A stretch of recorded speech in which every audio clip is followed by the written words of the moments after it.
Hello everyone, welcome to another video from Fantasy Football Scout. We are turning our attentions to FanTeam today, and we've got something a little bit different. We've got an introduction to the Second Chance season game.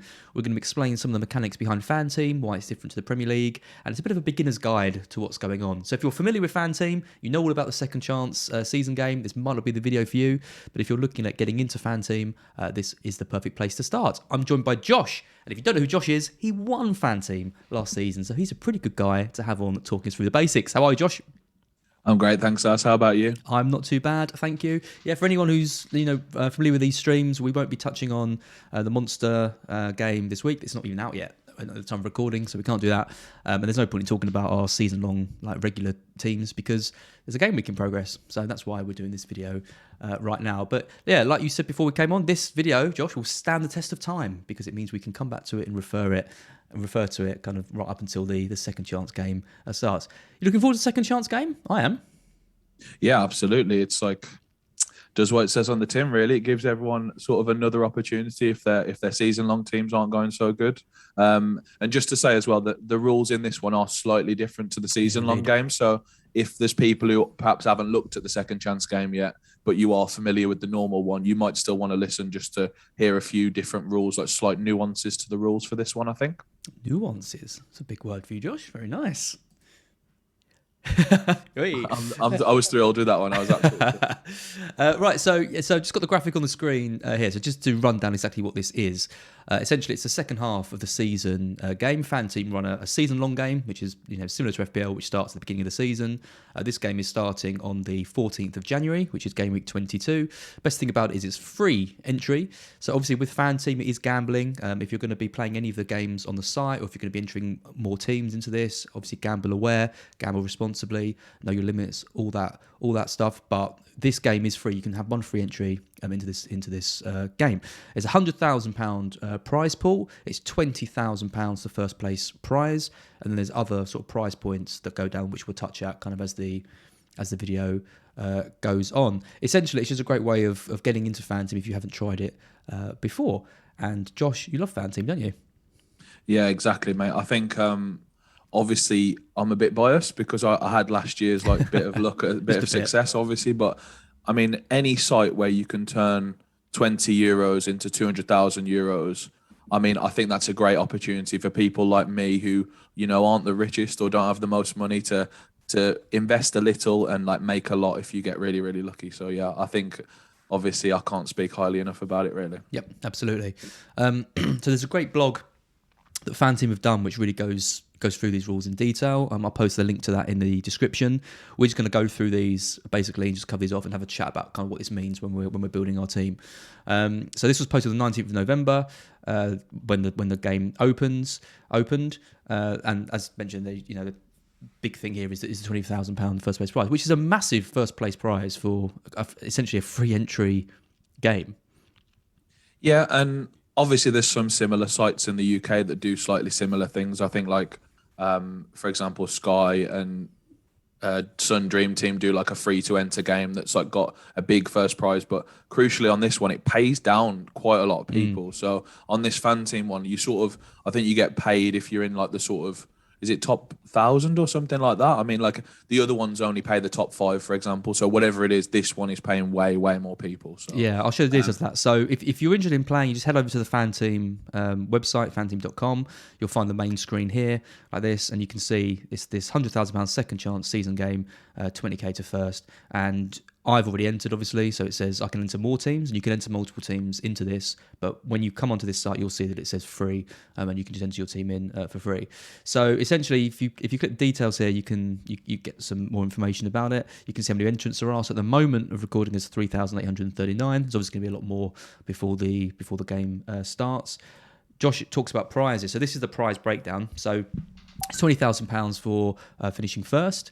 It's £7,500 for coming second, £2,500 for coming third, £1,750 for coming fourth, and then £1,000 for coming fifth. So it's really those top 5 spots where you're kind of earning the big money.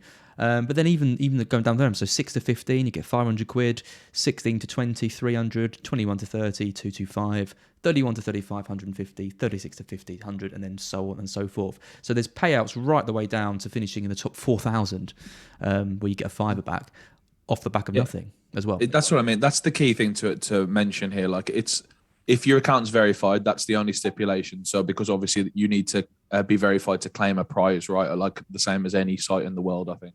As long as your account's verified, you should already have your ticket in your account as a free account. Or if you're a new user, they'll credit your free ticket as soon as you sign up and are verified. But to get you end up getting €5 or £5, sorry, for coming 4,000th in a tournament. I mean, it's great for free, obviously. It's but I think we're all aiming for a bit higher than that, of course.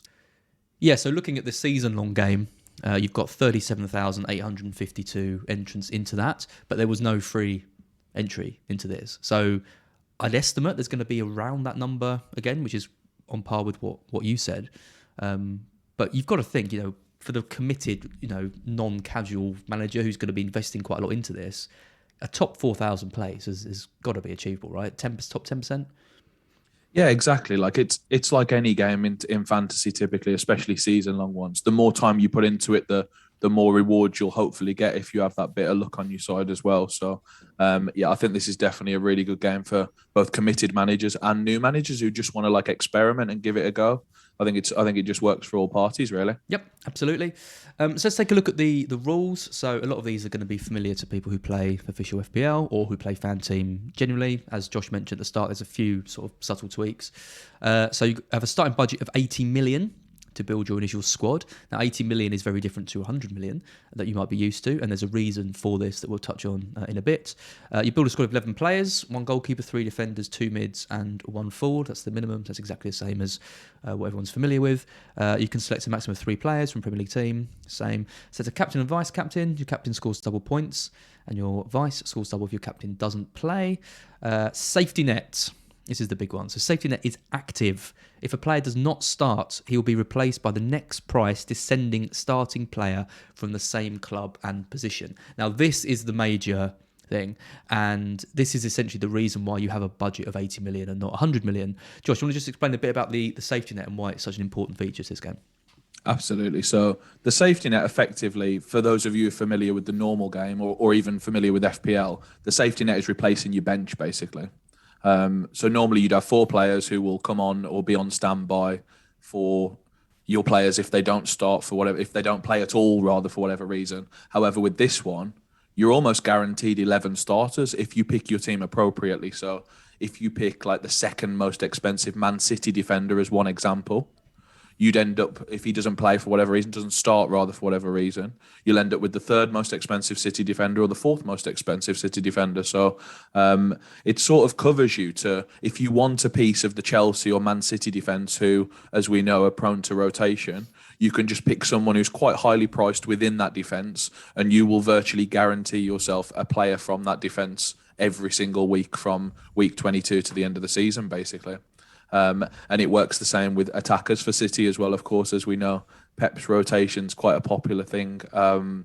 It's well known anyway in the industry. So if Pep does his rotation thing and sort of benches 3 Man City midfielders that you expect to start, then you'll just get the 4th one down, for example. Yep. So just to give some sort of real life examples of that. So you mentioned about the City defence, for example. It means you could pick Ruben Dias at 6.1. If he doesn't play and Laporte does, you'll get him coming on 5.6. If Laporte doesn't play, you'll get Stones 5.6. If he doesn't play, you'll get Walker. So by picking Diaz, you guarantee that you're going to get a City defender starting for you. You'd be very unlucky, wouldn't you, if you didn't? Imagine if Pep just plays like 7 midfielders in defence or something. You never know. You never know, but it's very unlikely. So obviously, when you've got rotation, we haven't seen too much of it with City this season, but for Chelsea, for example, the wing backs, you could essentially go for Reece James or Chilwell and know that you're going to get them or their kind of counterparts. So if you pick Chilwell and he doesn't play, Alonso's down there. You'll get James, he's cheaper, and Rudiger, but it works its way down. Or if you pick Reece James, you're going to get Rudiger, right the way down to. So essentially what it means is that the players down the bottom of the list, so like Christensen, for example, is 5 million. He's already a rotation risk anyway, and we know, but it makes him an even worse pick on this game because there's no safety net for him. If Christian doesn't start, you don't get any other player coming in. So Rudiger for 0.7 more ensures you're always going to get a Chelsea defender, which is, I mean, basically don't pick Christensen, I think is what we're getting at here. Yeah, the key is always look towards the top of the safety net. So just filter it by team and look at that one position. So defence we've taken in this example, sort it by price, and then you always want to be picking, as a general rule, one of the top 3 in price from a team, basically. And then you'll guarantee virtually that you get someone from that team every single week, which is a really nice sort of, safety net to have, really. Very good.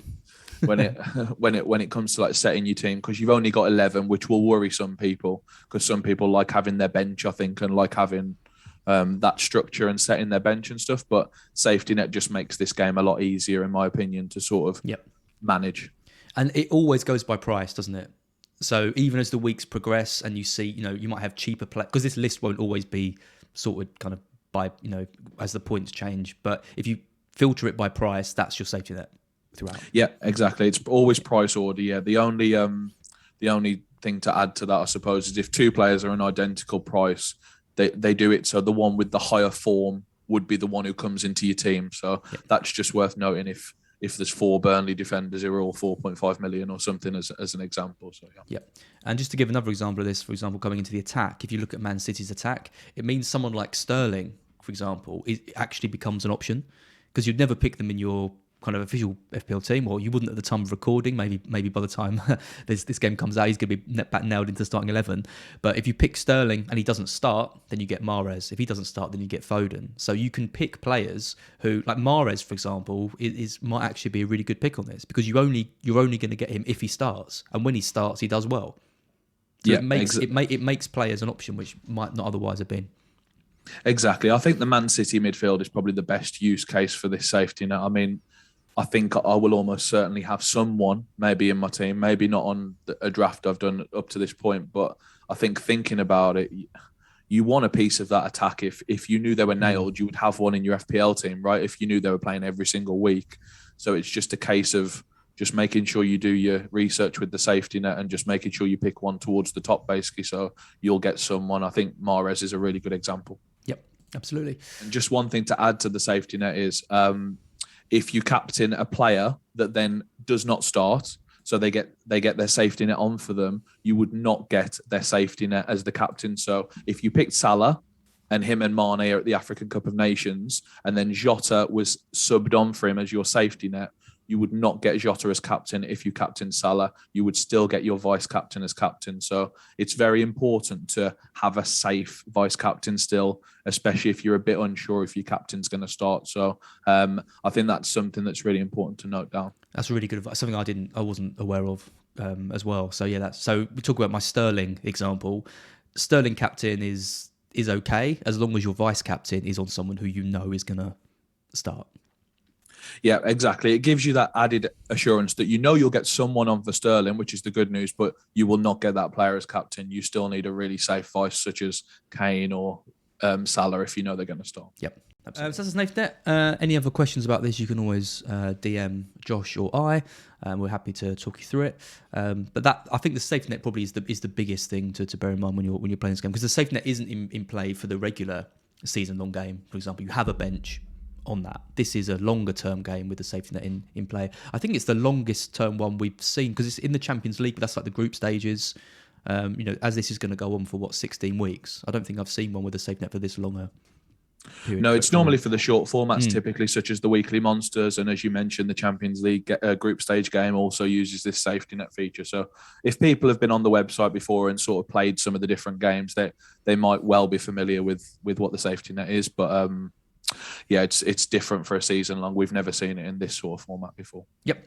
You can make unlimited changes to your team up until Gameweek 22 starts at 8 p.m. on January the 14th. So that's your final chance to get in your team ready. That there is a late reg, which we're going to talk about in just a sec. But generally speaking, that's when you want to have your first team entered. From Gameweek 23, the Gameweek deadline for transfers and team changes is 90 minutes prior to the first kickoff, same as official FPL. You have one free transfer for each game week. Additional transfers will cost 4 points each, as usual. price changes. Yeah, so this is a bit different as well to what people might be used to with the official game. Do you want to just talk a bit about price changes, Josh, and how they're kind of calculated and when the best time to make moves is? Absolutely. So yeah, the good news is for the people who are playing the season-long game on FanTeam, the price changes will run parallel to that. So if a player goes up on the season-long game, he will also go up on the half-season-long game. So it's good that they've kept that consistency. I think it makes it easier for people to manage teams on both of the games. So price changes will always happen 48 hours maximum after the last game finishes of the game week. So if West Ham play on a Monday and that's the final game of the game week, the price changes will happen by Wednesday night as a use case example. And so if you're playing your wild card, for example, you'll want to be doing it sort of on a Tuesday, ideally, if the last game's on a Monday, so you can catch all the price changes. Now, the way they happen is they're based on form. So if a player has scored really highly over the past 3 weeks compared to how much they cost, so if a 4.5 million player, for example, gets 3 clean sheets in a row, he's likely to go up in price according to the way the algorithm works it out. So there's actually a price changes site by a good friend of the stream called FF Stuff. So I'll link that on my Twitter after this video goes out, and I'll put it in the description as well. Yeah, his price changes are the very, very best for FanTeam. So he's had a really high success rate of guessing sort of the 20 players that will go up each week and the 20 that will go down. Just worth noting that's the maximum. So there's the maximum players that can go up is 20, and the maximum that can go down is 20 per week. And yeah, so there we go. Yeah, and the sell price is the same as the purchase price, which again is a bit different. So very simple. It keeps it very simple. I think I know my girlfriend, for example, struggles with working out how much she can sell Antonio for on FPL, for example. So it's nice that the sell price is the same as the buy price. Keeps it super simple. Absolutely, and it means you haven't got to be obsessively checking these price sites, because within 48 hours that's the only time the prices are going to change.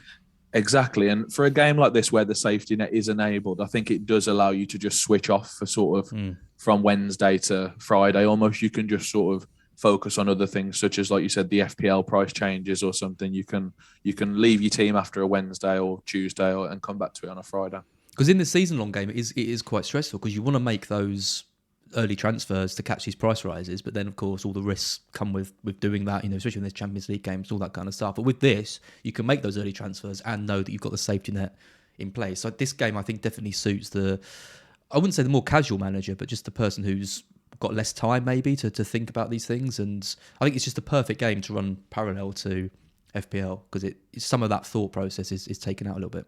Safety net is great. I mean, I have to say I use it when a safety net is on. I will sometimes do my transfers very, very early, so I don't have to worry about it for the rest of that week.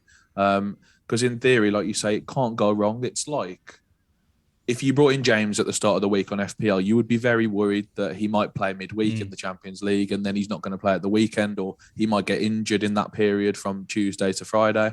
But on this, you just know you're going to get like 6 other Chelsea alternative defenders if James doesn't play. So the only thing that can really cost you is if a game gets called off for whatever reason for a whole team. But I think you just have to stomach that sometimes if that rare occasion ever happens. Yep.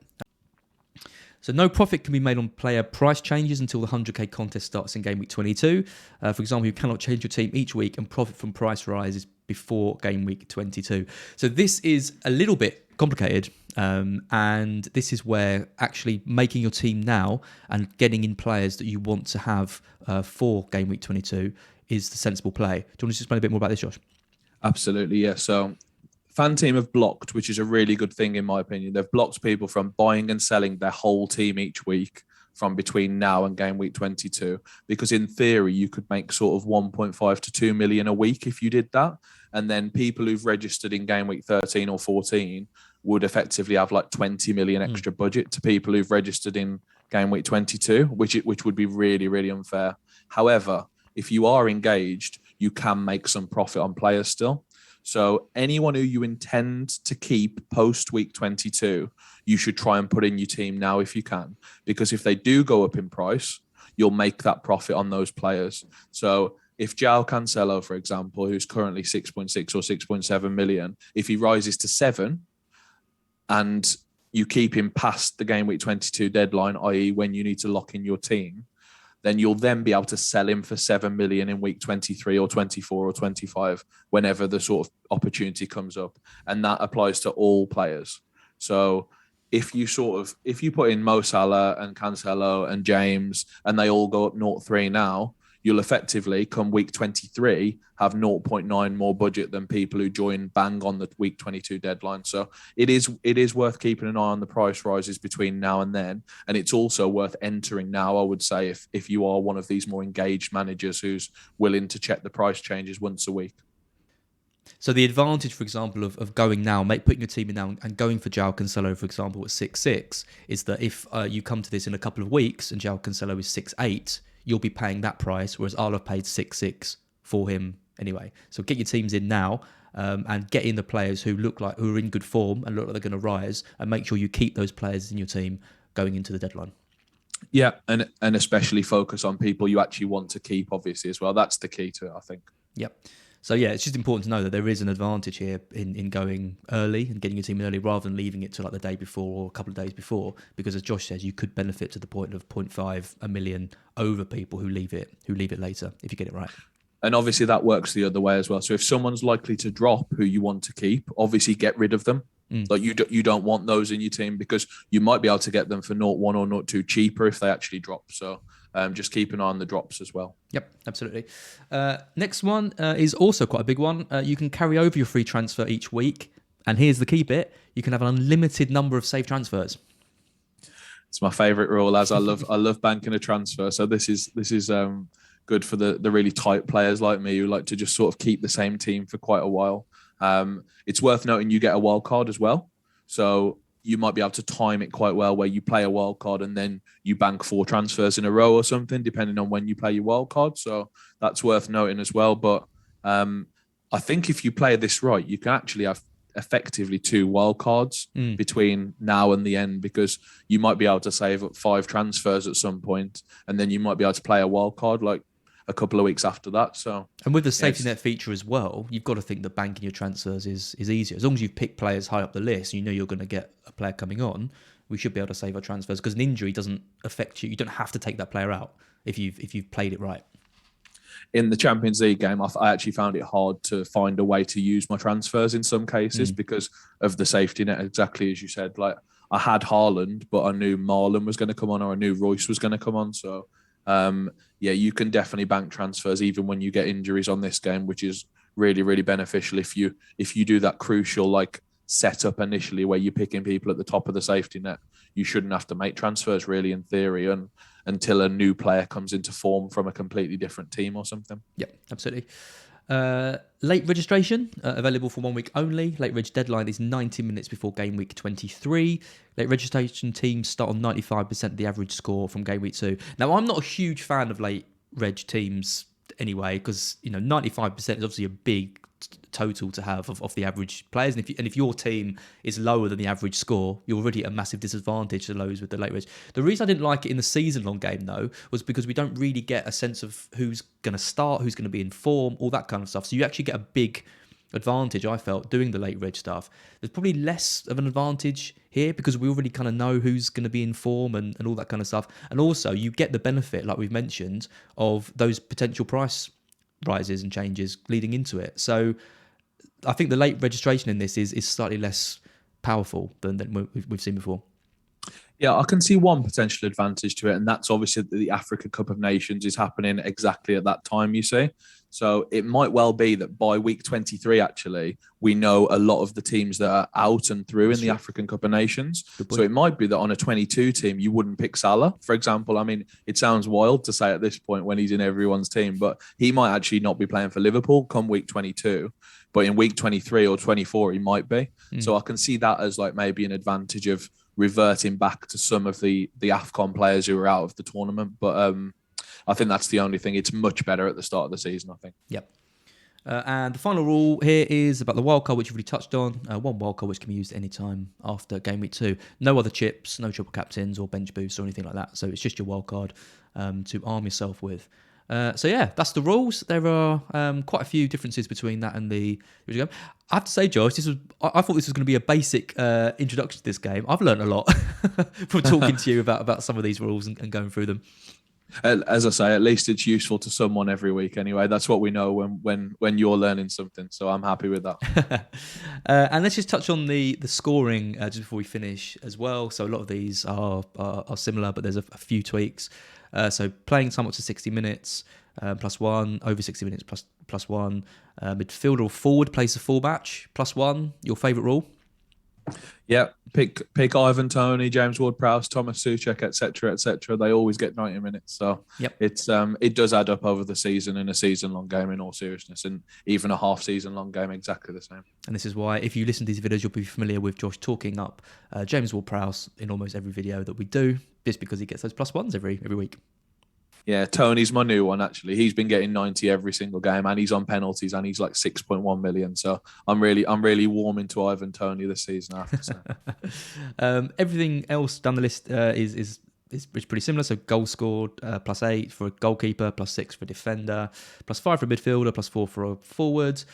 Clean sheets, +4 for a goalkeeper and defender, +1 for a midfielder, just the same as in FPL. Assists for all positions, +3. Goalkeeper saves are a bit better in this, +0.5 for every save made. So essentially a point for every 2 saves rather than every 3.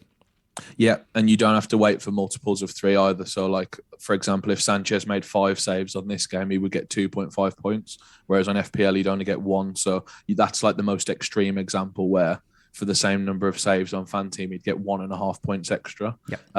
The only difference is the lack of BAPS on here. There's no bonus points on FanTeam. So, obviously, sometimes a goalkeeper, if he made 8 saves, would be likely to get the BAPS, for example, whereas there's no additional benefit on FanTeam to the 8 saves. You just get the raw 4 points. Yeah. Penalty save +5. And then here are some of the more different ones. So team wins in the period the player is on the pitch, +0.3. So essentially, if the team, so if James Ward-Prowse is on the winning team, he'll get and plays 90 minutes, he'll get +0.3.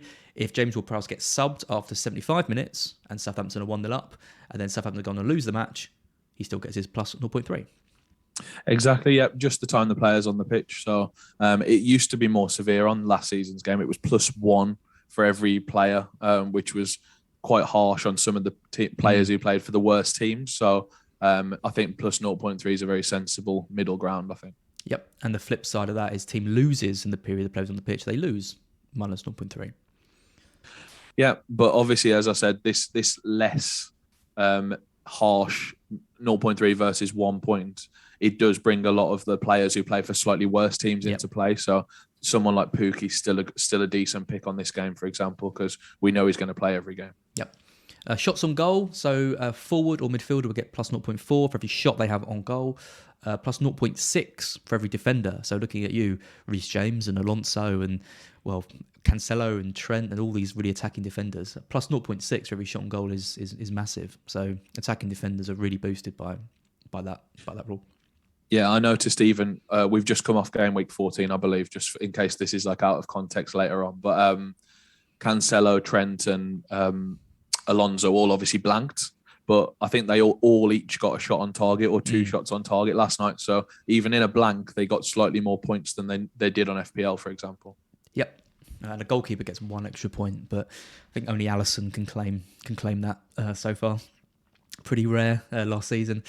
Some of the other rules: concede 2 goals, goalkeeper or defender loses a point, own goal -2, penalty miss -2, yellow card -1, red card -3. That's all fine. And the last 2 are a bit different as well. So foul resulting in a scored free kick is a -2, and foul resulting in a penalty, so not a score penalty, just in a penalty, is -2. I really like that rule. I really think players should be punished when they give away a penalty.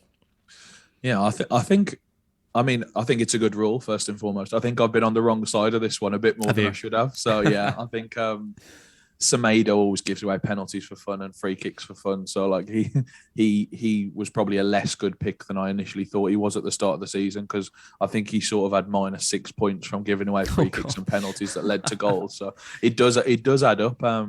And I know he gave away a penalty in game week 14, which again was -2. So I think on this game he ended on -1.3 or something, which is quite harsh compared to, I think he got 1 point on FPL, which is just, you know what I mean? That's like such a different score. I think it makes the much less attacking defenders, like someone like Ben White, for example, less attractive because they're never going to score and there is potential for them to give away these free kicks and actually end up on minor scores. So yeah, just bear them. I really think the attacking defenders are, we know already that they're the best ones to go for, but in this in particular, I think they're even more boosted. The only rule that isn't here is I've always thought a player that wins a penalty should get points. I'd like to see +2 for a player who wins a penalty, even if it's not scored, but we haven't got that, so don't worry too much about that. I think that's pretty much it for the rules. But yeah, Jeff, definitely check out this blog where you can see all these. This is just what we've been going through in this video. Any other strategy bits you want to touch on, Josh, or advice for anyone who's looking to play this game? Yeah, like I say, it does start around the same time that African Cup of Nations is going on. So, I mean, if you pick Salah, you will end up with Jota, which is quite an interesting thing. So you could have Salah, but have that safety net of Jota for like the time while Salah's at the African Cup of Nations. Okay, so hopefully that's been helpful looking at the rules of the Second Chance season game. Josh, you've taught me a lot in this video. I built this originally as a basics video, but actually there are some real things that people need to know before they enter into this game to make sure they can have the best chance of winning some money. Yeah, I think as you said, as you alluded to, I think it's probably for everyone playing this game. Actually, there are, as I said at the start, a few little nuances that it is really worth noting down, and that they might be worth quite a few points when it comes down to each specific situation. So yeah, I hope we've covered most of it. Yep, excellent. Well, Josh, I will see you in our regular slot for when we go back to the monster teams and the season-long games, and obviously we'll be touching on this as well when this all kicks off. But for now, thank you and speak to you soon. Thanks, Az. Thanks, everybody. Bye.